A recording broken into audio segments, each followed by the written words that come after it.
Hallelujah, praise the lord. ದೇವರ ಪರಿಶುದ್ಧ ನಾಮಕ್ಕೆ ಸ್ತೋತ್ರವಾಗಿ. ರಾತ್ರಿ ವೇಳೆಯಲ್ಲಿ ಮತ್ತೊಂದು ಆವರ್ತಿ ನಮ್ಮನ್ನೆಲ್ಲ ತಗ್ಗಿಸಿಕೊಂಡು ಕರ್ತನ ಕರಗಳಲ್ಲಿ ಒಪ್ಪಿಸಿಕೊಡೋಣ. ಆ ಪೇತ್ರನ ಬರೆದ ಮೊದಲನೇ ಪತ್ರಿಕೆ, ಅದರಲ್ಲಿ 2ನೇ ಅಧ್ಯಾಯ 11ನೇ ವಚನವಾಗಿದೆ. ಪ್ರಿಯರೇ, ಪ್ರವಾಸಿಗಳು ಹ್ಮ್ ಪರದೇಶಿಸರು ಹ್ಮ್ ಆಗಿರುವ ನೀವು ಹ್ಮ್ ನಿಮ್ಮ ಆತ್ಮದ ಮೇಲೆ ಯುದ್ಧ ಮಾಡುವ ಶಾರೀರಿಕ ಅಭಿಲಾಷೆಗಳಿಗೆ ದೂರವಾಗಿರಬೇಕೆಂದು ನಿಮ್ಮನ್ನು ಎಚ್ಚರಿಸುತ್ತೇನೆ. ಹಾಲೆಲುಯಾ. ಪ್ರಿಯರೇ, ಇಲ್ಲಿ ದೇವರು ನಮಗೆ ಏನ್ ಹೇಳ್ತಾರೆ ಅಂದ್ರೆ, ಪ್ರಿಯರೇ, ಪ್ರವಾಸಿಗಳು ಪರದೇಶಸ್ಥರು ಆಗಿರುವ ನಿಮ್ಮ ಆತ್ಮದ ಮೇಲೆ ಯುದ್ಧ ಮಾಡುವ ಶಾರೀರಿಕ ಅಭಿಲಾಷೆಗಳನ್ನು ದೂರವಾಗಿರಬೇಕು. ಯಾವಾಗ ದೇವರ ವಾಕ್ಯದಲ್ಲಿ ನಾವು ಒಳಗೆ ಬಂದಾಗ ಈ ಲೋಕದಲ್ಲಿರುವ ಆಸೆಗಳು ನಮಗೆ ಬೇಕಾದಷ್ಟು ಇದೆ. ಹಾಲೆಲುಯಾ. ಕೆಲವರು ಒಂದೊಂದು ಸ್ವಭಾವಗಳ ಮೇಲೆ ಡಿಪೆಂಡ್ ಆಗ್ತದೆ. ಅವ್ರು ಎಲ್ಲ ಸೇರಿ ಲೋಕದ ಅಭ್ಯಾಸಗಳು, ಲೋಕದ ಸವಾಸಗಳು, ಲೋಕದ ವ್ಯವಹಾರಗಳು, ಇದನ್ನೆಲ್ಲ ತೊರೆದು ಬಿಡ್ರಿ ಅಂತಾರೆ. ಅದನ್ನ ವಿವರಣೆ ಮಾಡಕ್ಕೆ ನಾನು ಹೋಗೋದಿಲ್ಲ. ಯಾಕೆಂತಂದ್ರೆ ದೇವರನ್ನ ಬಿಟ್ಟು ನಾವು ದೇವರಲ್ಲಿ ಇರುವುದಾದ್ರೆ ಏನಿರ್ತದೆ ಅಂದ್ರೆ ಎಲ್ಲ ನ್ಯಾಯಬದ್ಧವಾದದ್ದು. ಡ್ಯೂಟಿಗೆ ಹೋಗ್ತೀರಾ, ಕರೆಕ್ಟ್ ಟೈಮಿಗೆ ಡ್ಯೂಟಿ ಹೋಗ್ರಿ. 8 ಅವರ್ಸ್ ಡ್ಯೂಟಿ ಮಾಡ್ತೀರಾ, ಅದರಲ್ಲಿ ನೀವು 8 ಅವರ್ಸ್ ಕರೆಕ್ಟಾಗಿ ಡ್ಯೂಟಿ ಮಾಡ್ರಿ. 12 ಅವರ್ಸ್ ಡ್ಯೂಟಿ ಇರ್ತದ, ಅದು ನ್ಯಾಯಬದ್ಧವಾಗಿ ಮಾಡ್ರಿ. 12 ಅವರ್ಸಿಗೆ ನೀವು 10 ಅವರ್ಸ್ ಮಾಡೋದು, 8 ಅವರ್ಸ್ ಮಾಡೋದು, 4 ಗಂಟೆಗಳನ್ನ ಕದಿಯುವುದು. ಅಂದ್ರೆ ಅರ್ಥ, ಸೋಮೇರಿತನ ಮಾಡುವುದು ಕೆಲಸದಲ್ಲಿ, ನೆಗ್ಲೆಕ್ಟ್ ಮಾಡುವುದು ಕೆಲಸದಲ್ಲಿ, ಆಲಸ್ಯ ಮಾಡುವುದು ಕೆಲಸದಲ್ಲಿ. ಇದೇನಾಗ್ತದೆ ಅಂತಂದ್ರೆ ಇಲ್ಲಿ ದೇವರಿಗೆ ವಿರೋಧ ಆಗ್ತದೆ. ಯಾಕೆಂದ್ರೆ ಆದಿಕಾಂಡದಲ್ಲಿ ನಾವು ನೋಡುವಾಗ ಏನ್ ಹೇಳ್ತದೆ ಅಂದ್ರೆ, ನೀತಿವಂತನು ಒಬ್ಬನಾದ್ರೆ ಇದ್ದಾನ. ಹಾಲೆಲೂಯಾ. ನಿನಗೆ ಒಂದು ಕೆಲಸವನ್ನ ದೇವರು ಒದಗಿಸಿ ಕೊಟ್ಟಿದ್ದಾರೆ, ಒಂದು ಸರ್ಕಾರಿ ಕೆಲಸ, ಪ್ರೈವೇಟ್ ಕೆಲಸ, ಎನಿ ಒನ್. ಆ ಕೆಲಸದಲ್ಲಿ ನೀನು ನಂಬಿಗಸ್ತನಾಗಿದ್ದೀಯೋ? ಒಬ್ಬ ಯಜಮಾನನಿಗೆ ನೀನು ಮೋಸ ಮಾಡ್ತಾ ಇದ್ದೀಯೋ? ಯಜಮಾನನಿಗೆ ಲೆಕ್ಕಾಚಾರ ಉಲ್ಟಾ ಹೇಳ್ತಾ ಇದೆಯೋ? ಆ ಲೆಕ್ಕಾಚಾರ ಆಗಿದ್ದು ಡಿಫರೆನ್ಸ್ ಅಮೌಂಟ್ ನೀನ್ ಇಟ್ಕೊಂಡು ಬರ್ತಾ ಇದ್ದೀಯೋ? ಹಾಲೆಲೂಯಾ.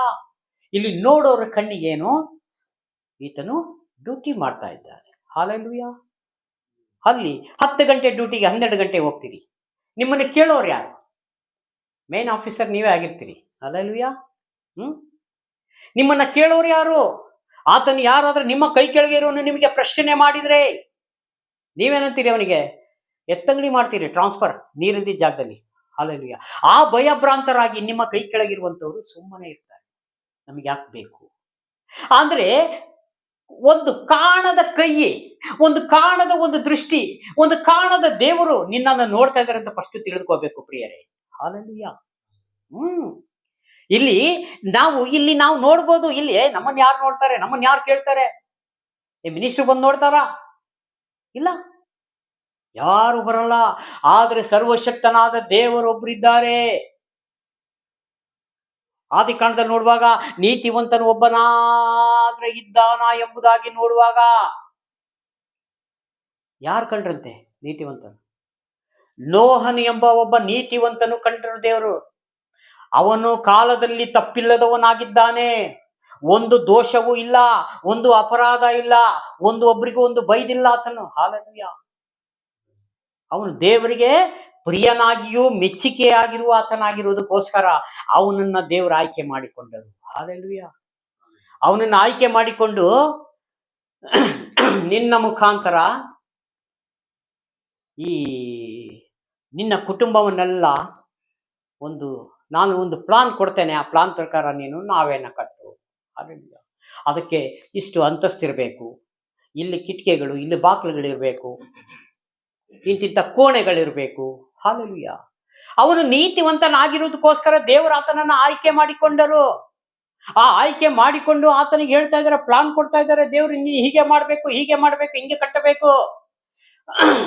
ಆ ಕಾಲದಲ್ಲಿ ಅಷ್ಟು ಸಮಯದ ಇದ್ದಾಗಲೂ ನಾವೇನ ಕಟ್ಟಿಕೊಂಡು ಆ ದೇಶದಲ್ಲೆಲ್ಲ ದೇವರ ವಾಕ್ಯವನ್ನು ಸಾರಿದ್ರು, ಸುವಾರ್ತೆ ಸಾರಿದ್ರು. ದೇವರು ಭೂಮಿ ಮೇಲೆ ಜಲಪ್ರಳಯ ಬರ ಮಾಡ್ತಾರಂತೆ, ನೀವೆಲ್ಲ ಬನ್ರಿ, ನಾವೆಲ್ಲ ಕಟ್ಟಿಕೊಂಡು ನಾವೆಲ್ಲ ಸೇರಿಕೊಳ್ಳೋಣ ಅಂತ ಎಲ್ಲ ಪರಿಹಾಸ ಮಾಡ್ತಾ ಇದ್ರಿ. ಇವತ್ತು ಯೇಸು ಸ್ವಾಮಿ ಬಗ್ಗೆ ನೀವು ಯಾರಾದ್ರೂ ಏನಾರ ಹೇಳಕ್ ಹೋದ್ರೆ, ಈ ಲೋಕ ಅಂತ್ಯ ಇದೆ, ಈ ಕ್ಲೈಮ್ಯಾಕ್ಸ್ ಆಗ್ತದೆ, ಎಲ್ಲ ಸುಟ್ಟು ಹೋಗ್ತದೆ, ಅಗ್ನಿಗಂಧಕ ಕೆರೆ ಬರ್ತದೆ, ವಿನಾಶ ಅಂಚಿನಲ್ಲಿ ಇದ್ದೇವೆ ಅಂತ ಜನ ನಂಬ್ತಾರ? ಯಾಕೆ? ನೋಹನಿಗೆ ಆ ದಿನಗಳಲ್ಲಿ ಅದೇ ರೀತಿಯಾಗಿ ಈ ದಿನಗಳು ಅವರನ್ನ ಸೈತಾನ ಮಂಕು ಮಾಡಿಬಿಟ್ಟಿದ್ದಾನೆ. ಹಾಲೆಲೂಯಾ.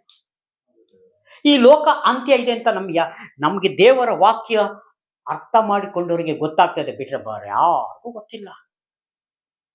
ಕಣ್ಣು ಮುಚ್ಚಿಕೊಂಡು ನಾನು ಇವತ್ತು ಈ ಲೋಕ ಹೇಗಿದೆ ಅಂದ್ರೆ ಕಣ್ಣು ಮುಚ್ಚಿಕೊಂಡು ಡ್ರೈವಿಂಗ್ ಮಾಡ್ತಾ ಇದೆ. ಯಾವತ್ತು ಎಲ್ಲಿ ಹೋಗುತ್ತೋ ಗೊತ್ತಿಲ್ಲ. ಅದಕ್ಕಾಗಿ ನಿನ್ನ ಶರೀರದಲ್ಲಿ ನಿನ್ನ ಆತ್ಮ ಇರಬೇಕಾದ್ರೆ ಕ್ಷಮೆ ದಮೆ, ಅವಾಗಲೇ ನೀನು ಕ್ರಿಸ್ತನನ್ನ ಕಂಡುಕೋ. ಯೇಸು ಸ್ವಾಮಿನ ಕಂಡುಕೊಂಡು ಯೇಸು ಸ್ವಾಮಿಯನ್ನ ಹಿಂಬಾಲಿಸಿಕೊಂಡು ಹೋಗುವುದಾದರೆ ನಿಮಗೆ ಯಾವ ಮೇಲಿಗೂ ಕೊರತೆ ಇರುವುದಿಲ್ಲ. ದೇವರೇ ವಾಗ್ದಾನ ಮಾಡಿದ್ದಾರೆ.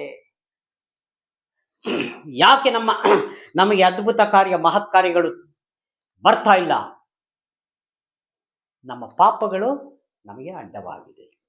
ನಾನು ಏನು ಪಾಪ ಮಾಡಿಲ್ಲ, ಜನ್ಮ ಪಾಪಿಗಳು. ತಂದೆ ತಾಯಿ ಸಂಪರ್ಕ ಇಲ್ಲದೆ ಯಾರು ಹುಟ್ಟಿದನು? ನಾವು ಆವಾಗಿಂದ ಪಾಪಿಗಳು. ಅದಕ್ಕೆ ಯಾವ ಪಾಪ ಇಲ್ಲದೆ ಬಂದಿರುವವರು ಯೇಸು ಸ್ವಾಮಿ ಒಬ್ಬರೇ. ಮನುಷ್ಯನ ಪಾಪವನ್ನ ತೊಳಿಲಿಕ್ಕೆ ಎಲ್ಲವನ್ನು ತೊಳೆದು ತನ್ನ ಮೇಲೆ ಹಾಕಿಕೊಂಡು ಶಿಲ್ಬೆಗೆ ಏರಿದ ಯೇಸು ಸ್ವಾಮಿನ ಈ ಲೋಕ ನಂಬುತ್ತಾ ಇಲ್ಲ. ಇಲ್ಲಿ ಜಾತಿ ದೇವರು ಮಾಡಲಿಲ್ಲ, ಧರ್ಮಗಳು ಮಾಡಲಿಲ್ಲ. ಹಲ್ಲೆಲೂಯಾ. ಎಲ್ಲರಿಗೂ ನಾನು ದೇವರಾಗಿದ್ದೇನೆ ಅಂತ ಪ್ರಕಟ ಮಾಡ್ತಾ ಇದ್ದಾರೆ. ಆದ್ರೆ ಇಲ್ಲ, ಈ ಜನಗಳಿಗೆ ಎಷ್ಟೋ ಜನ ನಂಬುತ್ತಾರೆ. ಕೆಲವೊಬ್ಬ ನಂಬಿ ಬಿಡುವವರು ಉಂಟು, ನಂಬಿ ನಡೆಯೋರು ಉಂಟು. ಅದು ಅವರಿಗೆ ಬಿಟ್ಟಿರೋದು. ಆದ್ರೆ ಒಂದು ದಿವಸ ನಾವು ಕೋರ್ಟಿನ ಮುಂದೆ, ಜಡ್ಜ್ ಮುಂದೆ ನಿಲ್ಲಬೇಕು ಎಂಬುದಾಗಿ ತಿಳ್ಕೋಬೇಕು. ಆ ಜಡ್ಜೆ ನ್ಯಾಯಾಧಿಪತಿಯಾಗಿ ಯೇಸು ಸ್ವಾಮಿಯಾಗಿದ್ದಾರೆ. ಅಲ್ಲಿ ಲಾಯರ್ಗಳು ಯಾರು ಇಲ್ಲ, ದೇವದೂತರಷ್ಟೇ. ಜೀವಬಾದ್ರ ಪಟ್ಟಿಯಲ್ಲಿ ಯಾರು ಹೆಸರು ಉಲ್ಲೇಖ ಆಗುವುದಿಲ್ಲವೋ ಅವರ ಹೆಸರು ಇಲ್ಲದೆ ಇರುವವರು ಪರಲೋಕ ರಾಜ್ಯ ಸೇರುವುದಿಲ್ಲ ಅಂತ ಯೇಸು ಸ್ವಾಮಿ ಹೇಳ್ತಾರೆ. ಹಲ್ಲೆಲೂಯಾ. ಹಾಗಾಗಿ ನಾವು ಏನು ಮಾಡಬೇಕು? ದೇವರ ವಾಕ್ಯವನ್ನು ಬಿಗಿಯಾಗಿ ಹಿಡಿದುಕೊಂಡು ಅದ್ರ ಪ್ರಕಾರ ಜೀವಿಸಿಕೊಂಡು ಒಬ್ಬರಿಗಾದ್ರೆ ಸುವಾರ್ತೆ ಸಾಕು. ಅವಾಗ ನಿನ್ನ ಹೆಸರು ಪರಲೋಕದಲ್ಲಿ ಸಂತೋಷ ಪಡ್ತಾರೆ. ಸಾವಿರ ಲಕ್ಷೋಪಲಕ್ಷ ದೇವದೂತರು ಸಂತೋಷ ಪಡ್ತಾರೆ. ಒಂದು ಆತ್ಮ ದೇವರ ಕಡೆ ನಡೆಸ್ತಾ ಇದ್ದಾನೆ ಈ ಸಹೋದರ. ಹಲ್ಲೆಲೂಯಾ. ಇದಕ್ಕೆ ದೇವರು ನಮ್ಮನ್ನ ಕರೆದಿದೆ ಹೊರತು ಮತ್ತ ಅದಕ್ಕೂ ಅಲ್ಲ. ಕೆಳಗಡೆ ಹೋದಮ್ಮ. ಎಷ್ಟನೇ ವಚನ ಇದು? ನಿಮ್ಮ ನಡವಳಿಕೆಯು ಅನ್ಯ ಜನರ ಮಧ್ಯದಲ್ಲಿ ಯೋಗ್ಯವಾಗಿರಲಿ. ಸಾಕು. ಏನಂತೆ? ದೇವರ ಮಕ್ಕಳ ನಡವಳಿಕೆ ಅನ್ಯರ ಜನರ ಮಧ್ಯದಲ್ಲಿ ಯೋಗ್ಯವಾಗಿರಬೇಕು. ಹಲ್ಲೆಲೂಯಾ. ಒಬ್ಬನಿಗೆ ಸಿಟ್ಟು ಬಂದ್ರೆ ನಮಗೆ ಸಿಟ್ಟು ಬರ್ತದೆ. ಅದಕ್ಕೆ ದೇವ್ರು ನಮ್ಮನ್ನ ಕರೆದಿಲ್ಲ.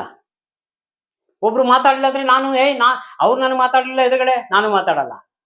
ಇದು ಎಲ್ಲಿ ಬರೆದಿದ್ದಾರೆ ದೇವರು? ಇದು ನಮ್ಮ ಆಲೋಚನೆ, ನಮ್ಮ ನಮ್ಮ ನಮ್ಮ ಕೆಟ್ಟ ದುರಾಲೋಚನೆಗಳಿವು. ಆ ದುರಾಲೋಚನೆಯಿಂದ ಹೊರಗಡೆ ಬರ್ರಿ ಅಂತಾರೆ. ಅನ್ಯ ಜನಗಳ ಮಧ್ಯದಲ್ಲಿ ನಿಮ್ಮ ನಡವಳಿಕೆ ಹೇಗಿರಬೇಕು? ಹಲ್ಲೆಲೂಯಾ. ಗೌರವದಿಂದ ಕಾಣಬೇಕು ಜನಗಳು. ಇವರು ವ್ಯತ್ಯಾಸವಾದ ಜನಾಂಗಗಳು. ಇವ್ರು ಯಾವ ಗಲಾಟೆಗೆ ಹೋಗಲ್ಲ, ಯಾವ ಇದಕ್ಕೆ ಹೋಗೋದಿಲ್ಲ. ಇವರಲ್ಲಿ ಏನೋ ವಿಶೇಷತೆ ಇದೆ.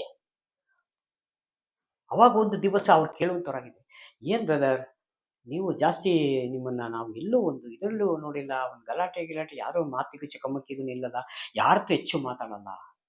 ಅವಾಗ ನೀವು ಹೇಳ್ಬೇಕು, ನಾವು ಪ್ರಾರ್ಥನೆ ಮಾಡುವಂಥವ್ರು, ನಮ್ಗಿದೆಲ್ಲ ಆಗುವುದಿಲ್ಲ.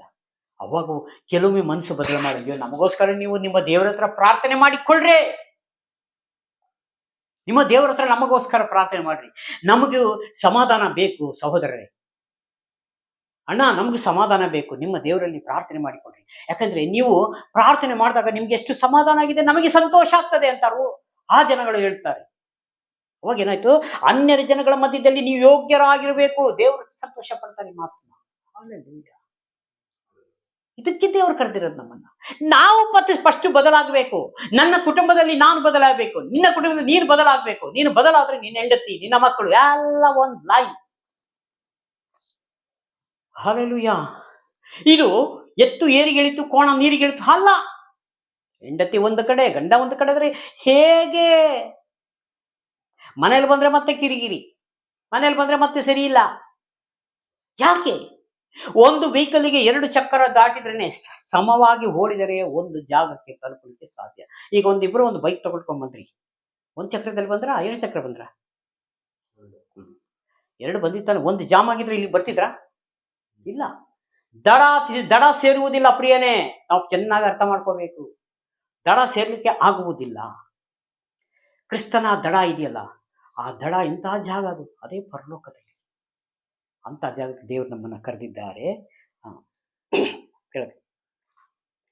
ಆಗ ಅವರು ಯಾವ ವಿಷಯದಲ್ಲಿ ನಿಮ್ಮನ್ನು ಅಕ್ರಮಗಾರರೆಂದು ನಿಂದಿಸುತ್ತಾರೋ ಆ ವಿಷಯದಲ್ಲಿಯೂ ನಿಮ್ಮ ಸಂಸ್ಕೃತಿಯ ಸತ್ಕ್ರಿಯೆಗಳನ್ನು ಕಣ್ಣಾರೆ ಕಂಡು ವಿಚಾರಣೆ ದಿನದಲ್ಲಿ ದೇವರನ್ನು ಕೊಂಡಾಡುವರು. ನೋಡ್ರಿ, ದೇವರ ಮಕ್ಕಳು ಹೇಗಿರ್ತಾರೆ, ದೇವರಿಗೆ ಇಷ್ಟಪಡುವಂತ ರೀತಿ ಜೀವಿಸುವಂತವ್ರಲ್ಲ, ಅವ್ರನ್ನ ಜನ ನೋಡ್ತಾರೆ ಸತ್ಕ್ರಿಯೆಗಳಿಂದ. ಇವರು ಯಾವ ಇದಕ್ಕೆ ಹೋಗೋರಲ್ಲ, ಇವ್ರು ವಿಶೇಷವಾದ ಜನ. ಇವರೆಲ್ಲೋ ಒಂದ್ ದಿವಸ ಅಲ್ಲೊಂದ್ ದಿವಸ ಇನ್ನೊಂದ್ ದಿವಸ ಕಾಣ್ತೀನಿ. ಲೋಕದ ಜನ ಹಾಗಲ್ಲ, ಪ್ರತಿ ದಿವಸ ಬಿಸ್ನೆಸ್ ಅಲ್ಲಿ ಬಿಸಿ. ತುಂಬಾ ಸೇವಕರು ಹೊರಗಡೆನೆ ಬರಲ್ಲ. ನನಗೆ ತಿಳಿದ ಮಟ್ಟಿಗೆ ಕೆಲವೊಬ್ರು ಅವಶ್ಯಕತೆ ಇದ್ರೆ ಹೊರಗಡೆ ಹೋಗ್ತಾರೆ ಹೊರತು ಬಾಕಿ ಟೈಮಲ್ಲಿ ಅವರು ಕೊಟ್ಟಿರೋ ದೇವರ ಒಂದು ಭವನದಲ್ಲೇ ಇರ್ತಾರೆ. ಒಂದು ಸೇವೆಗೋಸ್ಕರ ಪ್ರಾರ್ಥನೆ ಮಾಡ್ತಾರೆ, ಒಂದು ದೇಶಕ್ಕೋಸ್ಕರ ಪ್ರಾರ್ಥನೆ ಮಾಡ್ತಾರೆ. ಒಂದೊಂದು ದೇಶದಲ್ಲಿ ಯಾವ ಕಂಟ್ರಿಗಳಲ್ಲಿ ಏನೇನು ತೊಂದರೆಗಳಿದೆಯೋ ಆ ದೇಶಕ್ಕೋಸ್ಕರ, ಆ ಜನಾಂಗ ಯಾರು ನಮಗೆ ಗೊತ್ತಿಲ್ಲ, ನಾವ್ ಯಾರು ಅಂತ ಅವ್ರಿಗೆ ಗೊತ್ತಿಲ್ಲ, ಆದರೂ ನಮ್ಮ ಪ್ರಾರ್ಥನೆ ಕೇಳಿ ದೇವರಲ್ಲಿ ಉತ್ತರವನ್ನು ಕೊಡುವಂತ. ಇದು ದೇವರನ್ನ ಅನುಸರಿಸಿ ನಡೆಯುವಂಥವರು ಯೋಗ್ಯವಾಗಿ ನಡೆಯುವಂತ ಒಂದು ಮಾರ್ಗವಾಗಿದೆ. ಅದಕ್ಕಾಗಿ ನಾವು ಇದರಲ್ಲಿ ಎರಡನ್ನೂ ದೇವರು ತೋರಿಸಿಕೊಟ್ಟಿದ್ದಾರೆ. ಈ ಲೋಕದಲ್ಲಿ ಇರ್ಬೇಕಾದ್ರೆ ನೀವು ಹೇಗಿರ್ಬೇಕು, ಲೋಕದಲ್ಲೇ ಇರುವಂತವರಾದರೆ ಇದ್ಯಾವುದು ಅನುಸರಿಸೋದು ಬೇಡ. ನಿಮಗೆ ಇಷ್ಟ ಬಂದ ರೀತಿ ಜೀವಿಸಿ. ಆದರೆ ಒಂದು ದಿವಸ ನನ್ನ ಹತ್ರ ಬರ್ತೀರಿ, ಅವಾಗ ನಾನು ಯಾರು ನಿನಗೆ ಗೊತ್ತಿಲ್ಲ, ನೀನ್ ಯಾರಂತ ನನಗೆ ಗುರ್ತಿಲ್ಲ, ಪರಿಚಯ ಇಲ್ಲ ಅಂತ ಹೇಳ್ಬಿಟ್ರೆ ನಮ್ಮ ಕಥೆ ಏನಾಗಿತ್ತು ಪ್ರಿಯನೇ?